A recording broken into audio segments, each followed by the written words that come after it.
Hi there, it's Catherine from Sunnyside Journals. Welcome. If you're a regular, welcome back. It's a nice sunny day here in my neck of the woods on the north shore of Lake Ontario. I thought I'm sitting here at my desk working, and I thought, okay, well, I'm going to turn on my camera and I'm going to give it a go. So I'm going to do a little bit of what's on my desk and catch you up on my progress on the winter journal that I'm making called, well, it's sort of winter slash Christmas slash solstice journal called, I've been calling it Trust because it's got a little metal banner plaque on it that says Trust. So we're going to do that, and then it's a red letter day. I'm going to try a little craft along with me, sort of. It's going to be more like how to make something new look old along with me. So let's get to it. I have got quite far. Oh, I shouldn't sit down because my phone has this bad habit of, although thanks to Kelly's husband and Kelly, the intermediary, I know how to free up my memory and empty the trash. Now I find that, and I know a lot of people have this problem, the focus goes in and out depending on how close or far away things go from the camera. So I'm not going to sit down. So I'm not sure how long this will be because the angle I have to stand at here is not always the most comfortable. Anyhow, so this is Little Trust. Little Trust has hers. I've been mostly calling him a him. This big, beautiful hair on the front. I just think he's a lovely fellow. Yeah, this is an old Reader's Digest book from 1966. If you haven't watched previous episodes, this is a Reader's Digest book that I put just a basic flat spine onto. This has been done in the way that Little Golden Books usually get made into junk journals. So I'm not sure how wide this spine is. It's quite a good size spine. Hold on. This is whoever has this fellow is going to have lots of room for writing. Almost 2-inch spine, not quite. So that's a big book. This was the old spine, so I will be. Boy, I guess I could have glued that back on, but I don't want to because I have plans for the spine. As ever, I usually like to sew in my signatures with sort of a creamy off-white colored. I use upholstery thread. Everyone's different. I like upholstery thread. I find it good and strong and easy to work with. And so that's me. So these are going to be going on. I still sew them on, and maybe I'll do that. I don't do this till the end so that it can lay flat while I'm working on it. I will still sew these on, but I do it afterwards. I used to sew my buttons on with the signatures, and I found that it made for loose signatures and floppy buttons.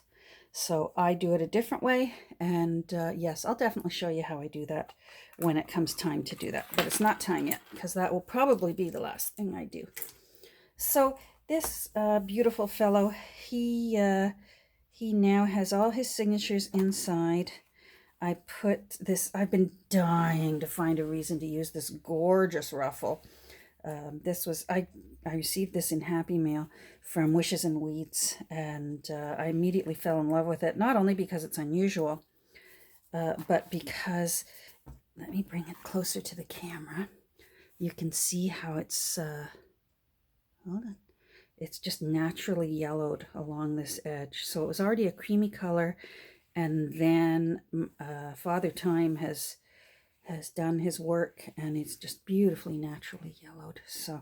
So it's going into this. I decided had to go into Trust, so I put it on the front and the back, and then I wanted to use this one that I showed you the other day, this ribbon with the beautiful sort of evergreen green on it. Now I still need to put I want to put lace on that side and this side. So on the beginnings and the end pages of signatures, I usually, if I'm going to put a heavy duty lace, those are the ones I'll do them on, because I usually will use a heavier cardstock for those ones. Gives you a little more options as far as putting pockets on and things like that. So it's just something I do.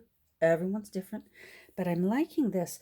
I have a whole roll of this I found the other day thrifting, and I really love it. It's got, hold on, let me do this. It's got a little gold ribbon running through it. Can you see that? It's kind of shimmery. I wonder if I'm going to turn this off. There, that might be easier on the eyes. Then it's just natural light coming in from my window. Isn't that pretty? And I'm thinking that, not this piece, this is a little off cut, but I'm thinking I want to put it there. Boy, that's almost the right length, isn't it? Oh my goodness. That's like that worked out. So I'm thinking about that. I have on all the corners, although because of this lace side you can't see it, but over here you can see, I found at one of my thrift stores this really unusual corner chomper, and I just love it. I'm not sure whose that was. I think that says Carol. Anyhow, it's from one of my thrift hauls, and I love the simplicity of it, that it just takes out these two little notches on either side, but it makes a nice little detail. And I like when I can find reasons to use it, and that it's not lacy. It's just very simple basic lines. So I did that on all of the outer pages of the signatures. So on the opening page, this isn't glued in yet. I've just temporarily taped it in so you can get an idea of what I'm doing for the end papers. So as I said, I've put in this quote about winter, just the winter season in general, and that certainly with winter solstice, December 21st, it's the longest night of the year. And there are many cultures that celebrate it in a way. You'd think, oh, why would you celebrate such a long night? What you're doing is welcoming back the sun, because from there on in, after December 21st, your days, every single day, the sun shines longer and longer and longer. So they're welcoming back the sun. And that's where actually, you probably already know this, but I think it's the homeschooling mom in me. Even though they're all adults, I still am constantly explaining things as I go, because I tried to always turn something into a lesson in our home, whether it was cooking dinner or sorting laundry would become a lesson. That's where they believe we got the traditions for hanging evergreen boughs in our house and lighting candles and putting a star on the tree, was the bringing in the green to make your house feel spring-like, even though it was a long winter's night.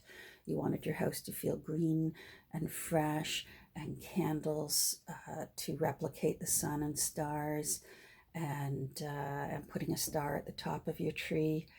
And then these symbols ultimately became adopted for other cultures. It became meaningful to them too. For Christians, putting a star on their tree, representing the star that shone over that little stable that night. So anyhow, that's why, of course, as I explained, I chose this music called "Here Comes the Sun." It's from 1930. The copyright, and on the back here, it's also here. I've worked a little bit on this back page, and I just love how it's turning out. This is part of an antique photo album, so I used the corner that says family, actually the whole page, because there were 4 windows on one page.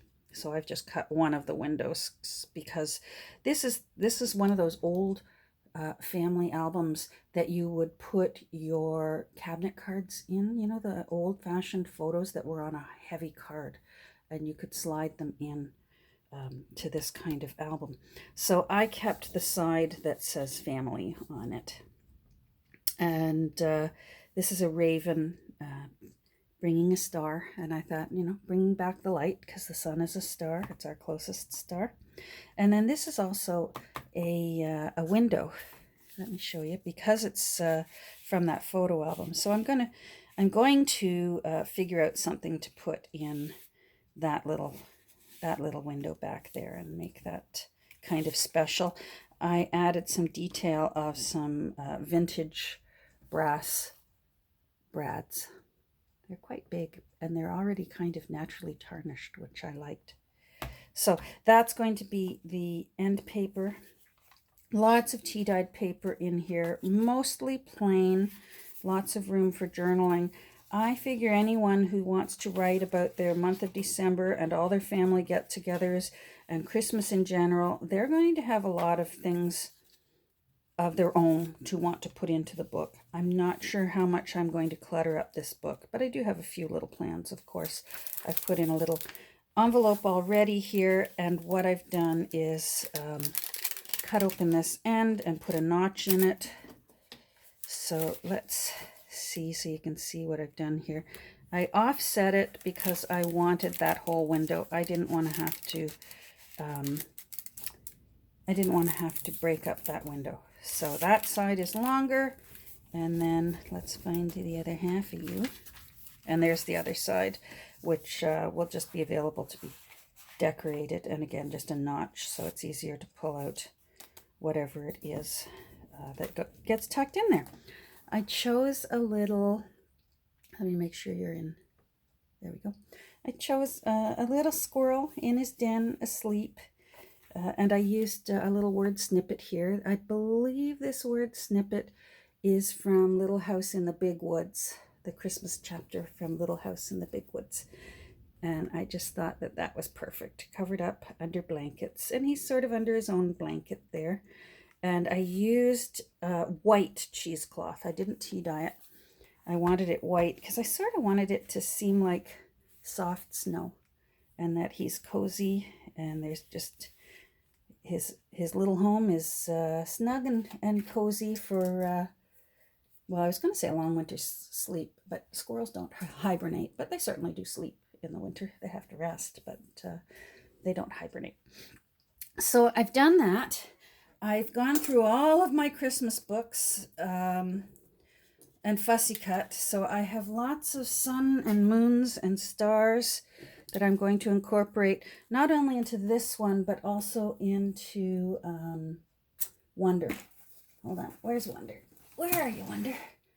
Into Wonder. So I'm going to incorporate a lot of sort of a winter sun, stars and sun and moon into that one too. So there's that. Now, I want to put quite a lot of wildlife in both of these books. Animals that are mostly active in the winter that will come out during the cold. So I've been fussy cutting like a fiend. It's been one of those weeks. Like many people around the world, my TV has been going, watching the hearings. And and I can't just sit and watch TV. I've never been one to do that. So I've been fussy cutting. This is that Victorian Christmas book that I showed you. I fussy cut all of that. I just tuck them into, these are DVD sleeves. So I tuck them into there. I like the clear ones because I can see easier which one I'm hoping to grab. I was watching my little grandson the other day, so during a moment where he was busy playing, I was fussy cutting. This is another book, so I actually have to put those into my word snippet book that I made. Here is, I put these ones aside. These are what I'm calling my winter animals, so these will be going into Wonder and Trust. These are snippets from the chapter, the Christmas chapter from Little House in the Big Woods. So I'll probably be trying to incorporate the words that I picked out. I think will go nicely. These will get tucked away into my fussy cut holder. So these are all just interesting. This was that dictionary. If you go back a day or two to my thrift haul, I found a child's dictionary. I think it was $1.49 Canadian, and it was just full of all kinds of illustrations. The artwork on these are so good. It almost looks like photos, but they are illustrations. Even really nice musical instruments. I'm looking forward to using these. These are also from that dictionary, Animals and Nature and Wildlife. This is also from the dictionary, Food. So I've already got those sorted, and I'll put these ones away for now. I won't be using these for probably a month. Oh, that's one of my winter animals, so I'm going to put him over in the winter animal. Now, for the craft along part, oh, I keep going to sit down and I can't sit down. Oh, for the craft along part, I wanted to show you, although I will use antique postcards, and I use genuine antique ephemera often in my journals. As you know, I also will simply use the little secondhand goodies and gems that I find at my thrift stores, and then I'll age them a bit more so that they fit right into the spirit and the feeling of my book. So I wanted to show you how you can do that. It's very easy, and you really just need scissors and sandpaper and distress ink. So I thought we'd work on that today. Oh, this one is going in. Look at that. Fly, little bluebirds. To one dear friend, to say that a Christmas greeting I send. And I love it. These are actually those little stickers. So, oh, it says, Dear Gladys. Oh, I love that. I didn't even notice that. So this will be going into either Wonder or Trust. I'm not sure which one is going to get that one. And then I need to pick out another one. These are all antique Christmas postcards. So I will be putting a genuine antique postcard into both of those. But in the meantime, I'll show you what you can do with postcards that are actually new. And you can make them appear old. Oh, I went through all my recipes. I'm going to put some recipes in into those books for like soups and stews and, the winter. Oh, tourtière. If you're Canadian, you know what tourtière is. It's delicious. It's a pork meat pie, and it's delicious. My father-in-law used to make tourtière, and boy, it's good. Okay, I'm going to pause for a second because I want to go get something. Let me make sure all right, hold on 1 second. All right, so I wanted to show you how you can age something. I have these postcards that I found at my St. Vincent de Paul. They were 75 cents, and knowing me, I got them on a 50% off day. I believe they are scenes from Prague, because I see a lot of Praga on them. And so, but these are new. They're not old. And I wanted to incorporate one. I think they're very, they look quite medieval, and I liked them immediately. So I want to put one in to into either Winter or Trust. And I already chose one. I think, oh, there, that one's good. So we're going to age another one because I already have one aged for you to show you that sometimes initially you may look at a postcard and think, oh, wow, look how old that is. And it's not. This is new. Well, it's relatively new. It's actually, the copyright on it was 1987. So, and you can see the difference here. This is what it looked like 20 minutes ago. And this is what it looks like now. And you can make it even look older than this, but I don't want to. Sometimes I over ink, and I know I'm guilty of it. I just love distress ink. It's just such a magical thing. So I'm going to put this under here, and I'm going to put this guy aside, and we'll work on this one. Oh, let me show you here as well how I did it. I've got this beautiful little Christmas postcard. So pretty. But this is actually new, well, relatively new again. Keep your eye out at your thrift stores, usually the week after Christmas, because everything, even though it's already inexpensive because it's a thrift store or a charity store, it will get even cheaper because they just want rid of it. They don't want to have to store it for another year. So, and this is one of those books you can buy of reprints of old postcards. So this actually was an antique postcard, and they have permission, or else there's no copyright anymore. And you can actually get entire books of these postcards. And I found one. I think there were like 3 postcards missing. So whoever had it used 1 or 2 or 3 of them, and then donated the rest of the books. So I was able to. I got lots of them here.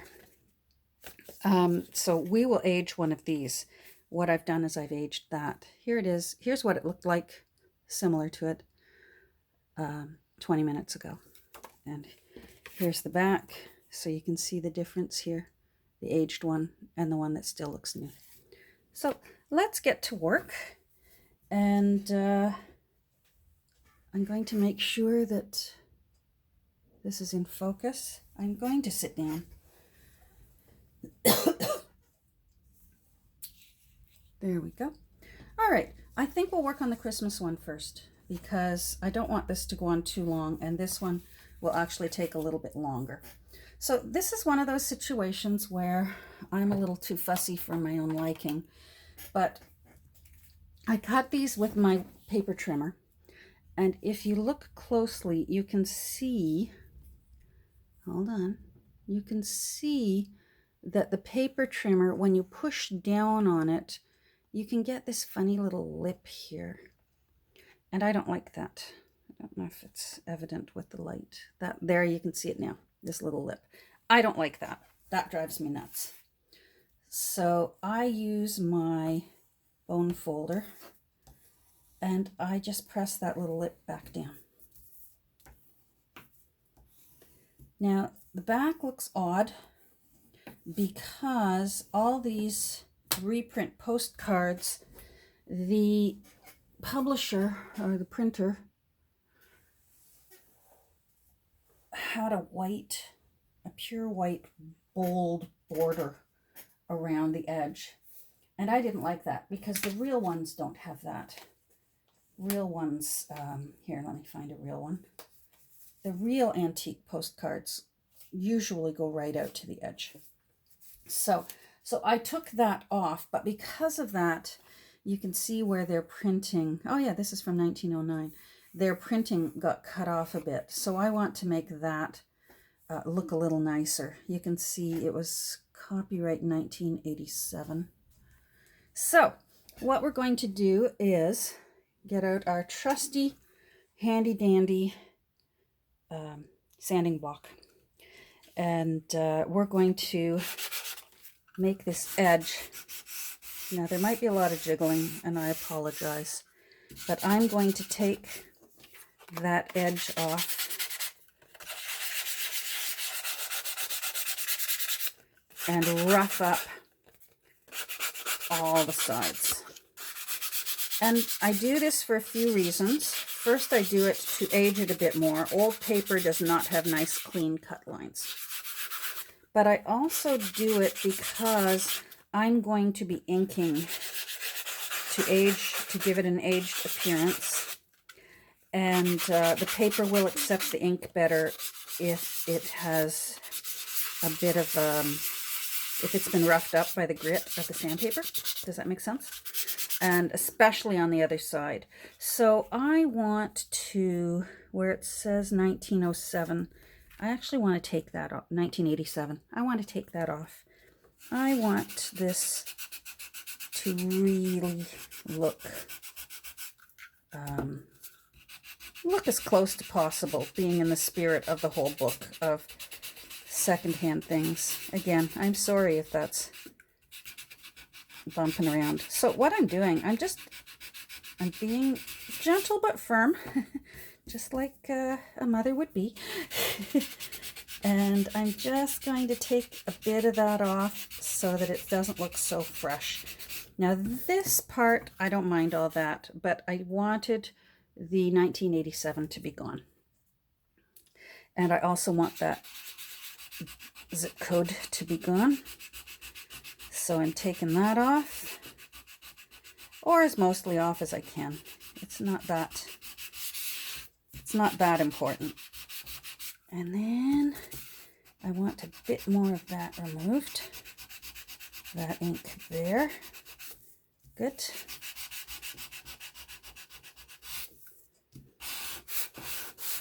Sometimes when I'm sanding, I use my sanding block probably every day. These are cheap. You can get them at your local dollar store.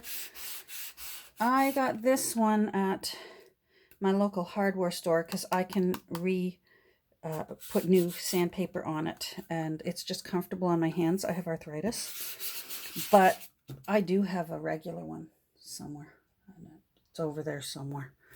So don't be thinking you've got to spend a lot of money. You could even just hold a piece of sandpaper and do that. So here's another handy thing. You don't need fancy brushes. Go to your dollar store and get a paintbrush.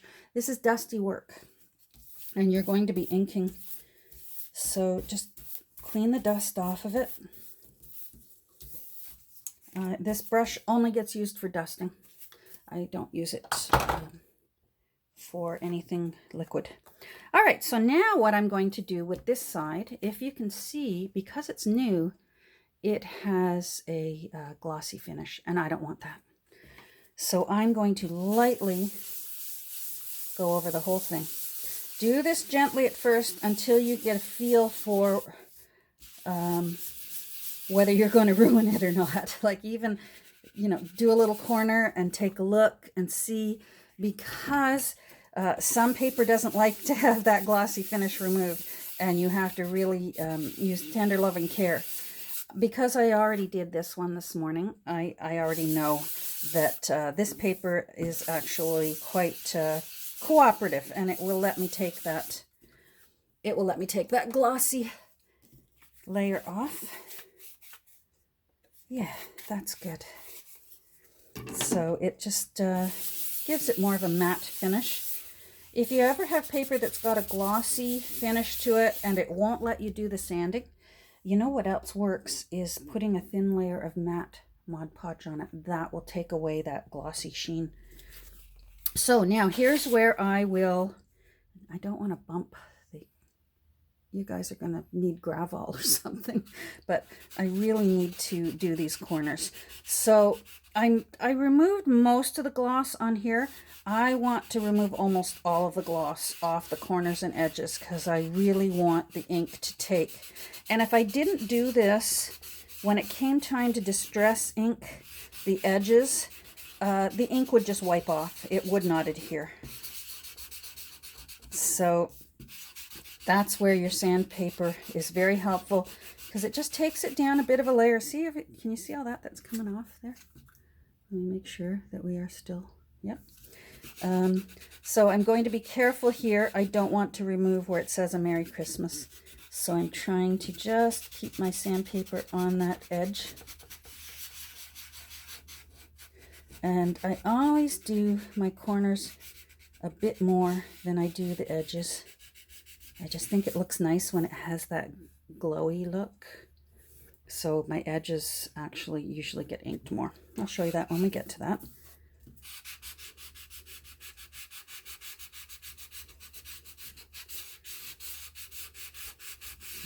Okay.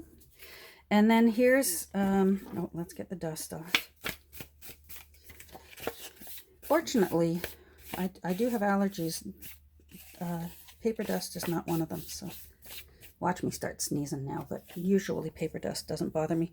And my wonderful husband, you know Danny Tanner from Full House, I found myself a Danny Tanner, and he loves to clean, and I'm more than happy to let him clean. It's just one of his relaxing stress relievers is cleaning. So he comes in here and vacuums for me probably every week.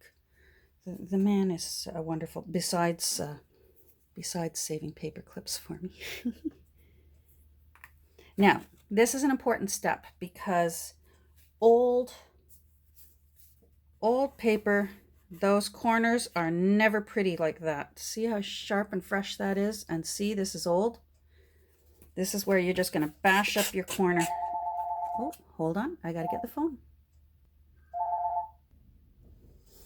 Ugh, telemarketers.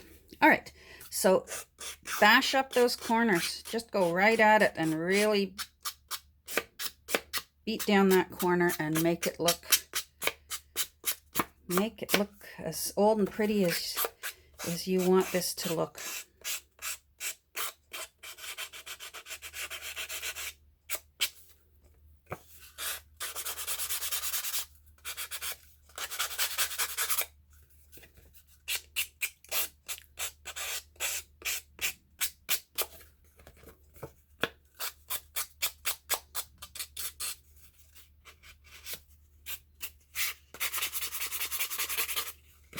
There we go. All right, so we've beaten the daylights out of a Merry Christmas, and now we're going to make it beautiful. So lately, my favorite Distress ink shade is Gathered Twigs. But I also, when I'm doing something like this, I love using Antique Linen. It's very, very pale. That doesn't look pale, but it's a very, very pale yellow. And that's pure white, and I want that to be a bit older. So let's get started. Here's another little thing that I do, because I'm silly fusspot, is I love makeup. I like makeup sponges. Everyone's different. I've tried makeup brushes, don't enjoy it. I've tried the Tim Holtz thingies, don't enjoy it. I'm a makeup sponge girl. I like to go right along that edge because, believe it or not, paper, cardstock, they all actually have a dimension there. If you can see that, they actually are a bit thick. And that white drives me crazy. And even when I will finish antiquing the edge, sometimes I can still see that white and I don't enjoy it. So I will usually just very gently, because I don't want there to be a line, and I will just go over that. So now what I do is I just start gently kissing the edge and just rubbing the edge.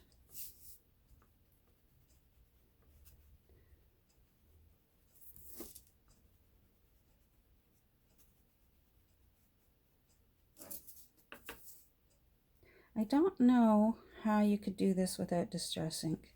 Distress ink is definitely one of those money well spent things for your gear, your crafting gear. And I'm just not sure how I would do this without Distress ink. I guess maybe an old dried up ink pad that's not so strong might work. I've just never bothered to do that.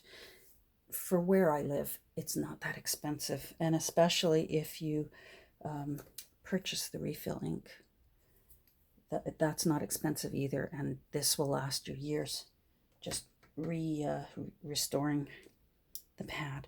All right, so now what I will do, let's make sure you're in focus, is I get out my linen, and then I'll just go in a little bit further with the yellowing and give it a bit more of a yellowy glow, but I don't mind the center being white. I think it gives it dimension and a little bit of brightness, so that whoever the new owner is going to enjoy journaling with this, or maybe even mailing it to someone. This actually could go through the mail. So let me just, you can see how the linen, I don't know whether the camera's showing it, I can see how the linen is very, very subtle yellowy. It reminds me a lot of what I love about the natural aging on this. Mother Nature, or Father Time, pardon me, or Mother Time and Father Nature. They do a very good job, and I'm just trying to replicate the wonderful work they do. All right, so here we go again. I won't need the linen on this because it already has color. So I'm just going to gently give some of the gathered twigs around the edge and make this little beauty a little bit more beautiful.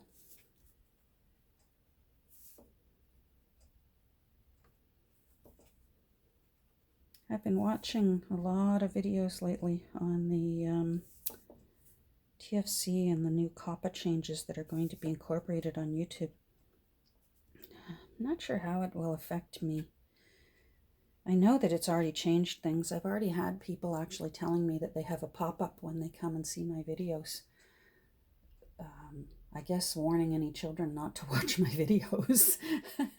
But I get that, because although, you know, my language is fine and what I'm doing is certainly fine, the tools I work with are not child friendly. I've had a disclaimer on my Etsy shop since I opened it because, and I have to thank the woman, thank goodness she let me know, I had a woman interested in one of my little Golden Book junk journals, and she mentioned that she wanted it for her 6-year-old grandson. And I had to message her back and say, my junk journals are meant for, are not meant for children, because they have pins, they have buttons, they have loose objects, and they're meant for adults or, you know, teenagers. Once somebody can be trusted with sharp things, because I use bulb pins, and sometimes I will use, you know, the lapel pins. I'll use, if I antique brooches, I'll put those on. Again, thrift store items. You never know what you're going to find in one of my journals. And I was very, that was a very unusual, and I'm glad it happened thing. I was able to say to her, absolutely not. Thank you, I'm flattered, but my journals are for grown-ups who haven't grown up yet. That's sort of how I put it. So I have that disclaimer on my Etsy shop. I don't want people buying my junk journals for children. There we go. I think you're beautiful. Merry Christmas. So that is an aged, that's how you make it look old, even when it's not old, even when it's only from 1987. Here's one that I will need to finish. So this one's new. I'm going to do the same thing with this. And here you can see it looked like this earlier. This one looked like this earlier this morning. That's shiny. This one is not. There's a teeny bit of a shimmer left, but not much. So it just shows you what you can do. And that's exactly what I did with this one. So I'm not going to go through this one, but I did a very similar thing with this one. Oh, I'll show you what I did. Because these are new, it has a spot here for you to put your zip code for the address. And I want it to look old, so I don't want zip codes on these postcards. So I just used my sanding block, and I very gently sanded off the zip code boxes. And then I just did my aging thing, and I did the lightly sanding to remove a lot of that gloss.